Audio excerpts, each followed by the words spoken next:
Let this also serve as a warning to those who may plan to threaten and derail this upcoming election. Huwag nyo nang isipin yan dahil ang kakalabanin na ninyo ay ang pamahalaan. Nagbabala si Pangulong Ferdinand Marcos Jr. sa mga nagpaplanong manggulo sa kauna-unahang eleksyon sa Bangsamoro Autonomous Region in Muslim Mindanao o BARM sa taong 2025. Ito ang bahagi ng talumpati ng Pangulo sa ika-10 anibersaryo ng paglagda ng Comprehensive Agreement on the Bangsamoro o CAB.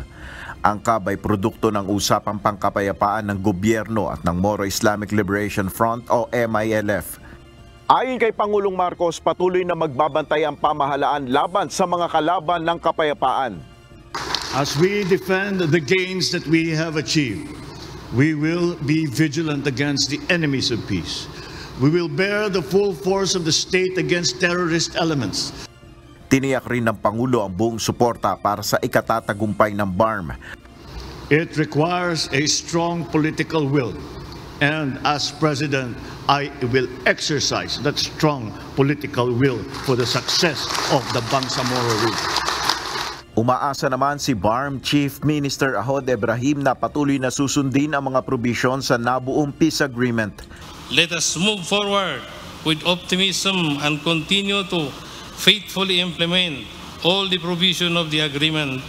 And one day, when we look back, we will be able to say that peace in the Bangsamoro is our legacy.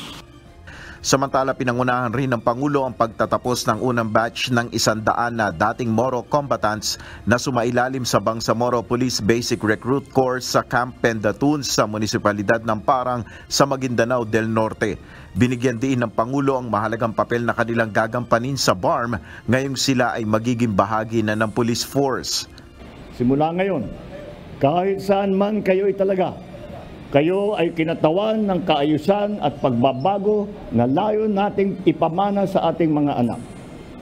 Bago nito ay nag-alay ng bulaklak si PBBM sa Marine Warrior Memorial bilang parangal sa ipinakitang katapangan at sakripisyo ng 53 fallen Marines, sundalo at combatants sa all-out war noong 2000 o mas kilala sa tawag na Central Mindanao Campaign.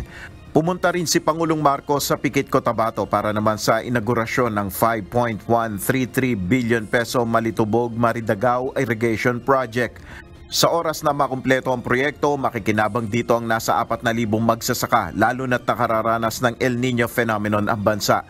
Ayon kay Pangulong Marcos, hindi lamang magbubunga ng malaking ani ng palay, mais o gulay ang naturang proyekto, kundi magreresulta rin ito ng pagunlad ng bansa. Tiniyak ni PBBM na hindi lamang irigasyon ang isusulong sa Mindanao, kundi ang iba pang proyektong pang-agrikultura at serbisyo ng pamahalaan. Nel Maribuhok, UNTV News and Rescue, Diyos ang aming sandigan, serbisyo publiko ang aming pinahalagahan.